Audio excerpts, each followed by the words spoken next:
Halo guys, di video kali ini kita akan membahas tentang memori. Kalau ngomong-ngomong tentang memori, biasanya yang sering terpikirkan oleh kita itu adalah sebuah kenangan. Betul, kenangan merupakan salah satu bagian yang ada di dalam memori. Baik itu kenangan yang dapat dilupakan ataupun yang sulit untuk dilupakan. Selengkapnya akan dibahas di video kali ini. Jangan lupa disimak ya. Proses terjadinya memori.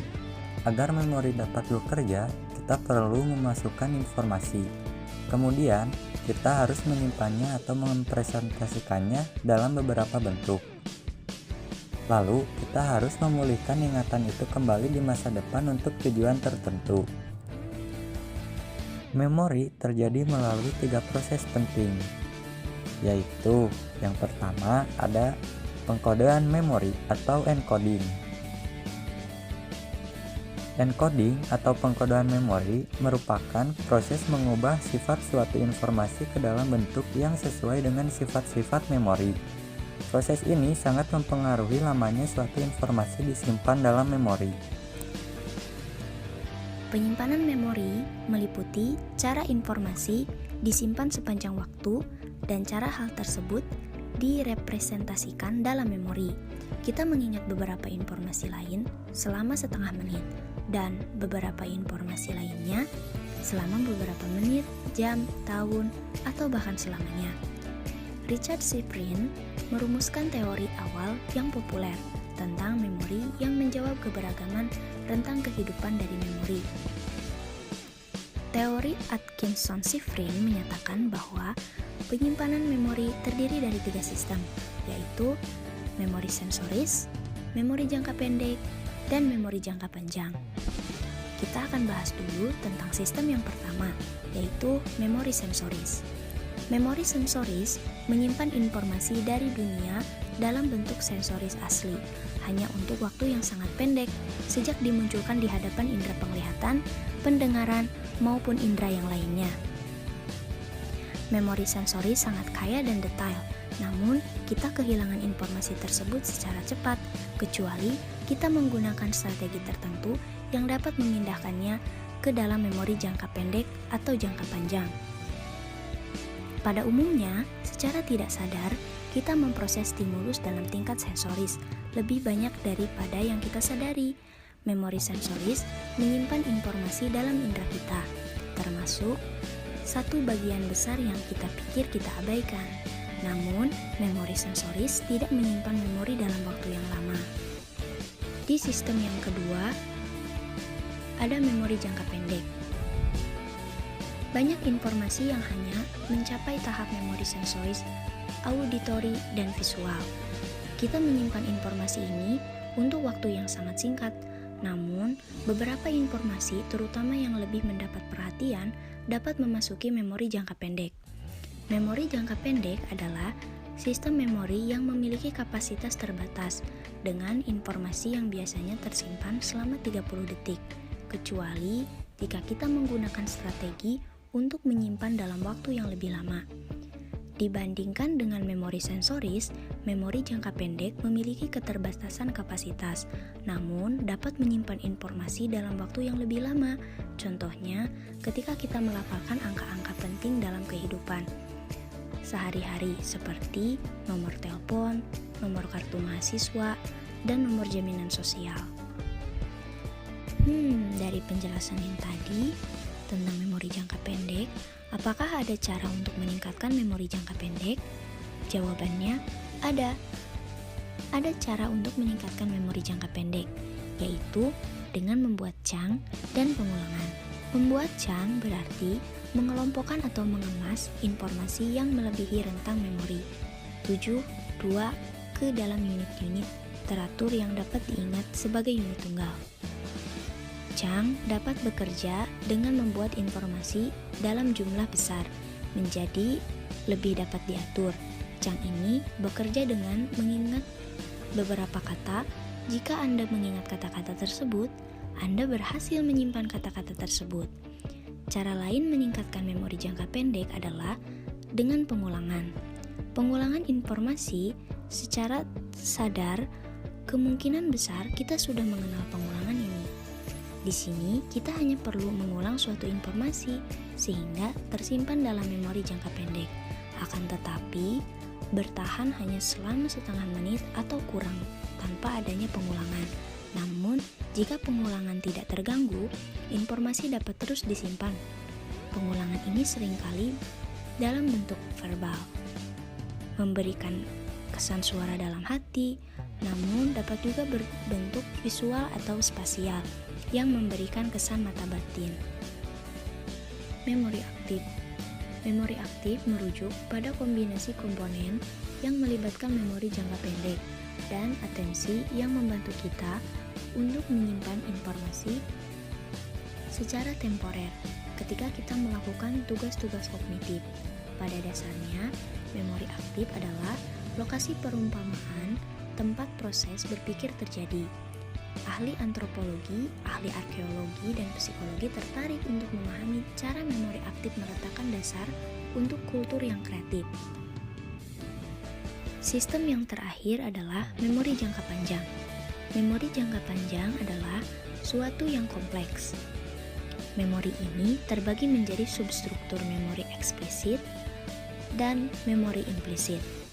Memori eksplisit kemudian dibagi menjadi dua, yaitu memori episodik dan memori semantik.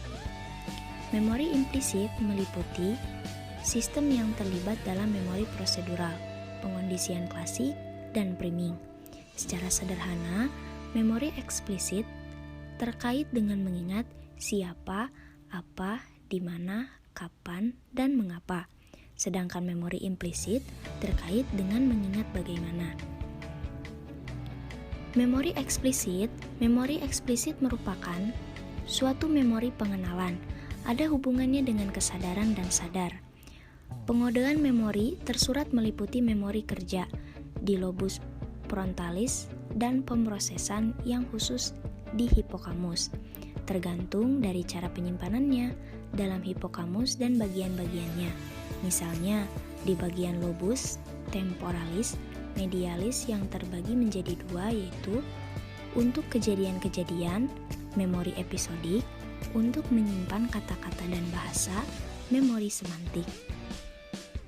Memori implisit. Memori implisit merupakan memori ketika perilaku dipengaruhi oleh pengalaman terdahulu, tanpa pengumpulan pengalaman-pengalaman itu kembali. Tidak tergantung kesadaran, penyimpanannya tidak ada hubungannya dengan proses di dalam hipokamus. Sekali didapat atau diperoleh, menjadi sadar dan akan secara otomatis, seperti pada keahlian bermain tenis atau mengolah. Untuk keahlian, memori prosedural, dan untuk mengingat informasi baru, priming. Nah, bagian yang terakhir adalah mengingat kembali memori. Mengingat kembali memori terjadi ketika informasi yang disimpan dalam memori kembali dikeluarkan dari simpanan. Memori jangka panjang dapat diibaratkan layaknya perpustakaan, yang proses mengingat kembali informasi hampir mirip dengan proses ketika kita mencari atau memeriksa buku di perpustakaan. Dengan kata lain, untuk menemukan data yang relevan, kita dapat mencari datanya di perpustakaan memori. Efek posisi berseri. Efek posisi berseri adalah kecenderungan untuk mengingat item-item yang terletak pada bagian awal dan akhir dari suatu daftar dengan lebih mudah dibandingkan item-item terletak pada bagian tengah daftar. Efek keutamaan merujuk pada peringatan yang lebih baik bagi item-item yang terletak pada awal suatu daftar. Efek kebaruan merujuk pada peringatan yang lebih baik untuk item-item yang terletak pada bagian akhir, ditambah dengan peringatan yang relatif rendah untuk item-item yang terletak di bagian tengah suatu daftar. Pola ini membentuk efek posisi berseri. Petunjuk mengingat kembali dan tugas mengingat kembali.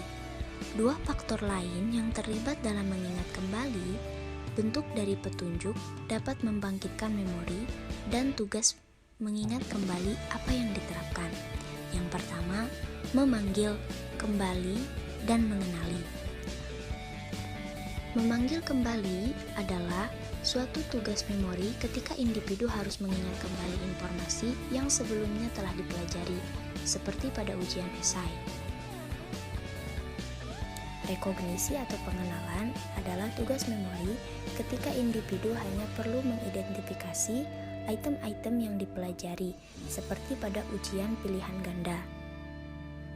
Yang kedua, ada kekhususan pengodean.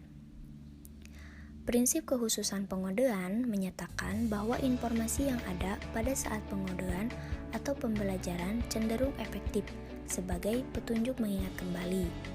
Konteks dalam pengodean dan mengingat kembali. Dalam berbagai hal, individu mengingat lebih baik ketika mereka berusaha untuk mengingat informasi dalam konteks yang sama ketika mereka mempelajari informasi tersebut. Proses yang disebut dengan memori yang tergantung pada konteks.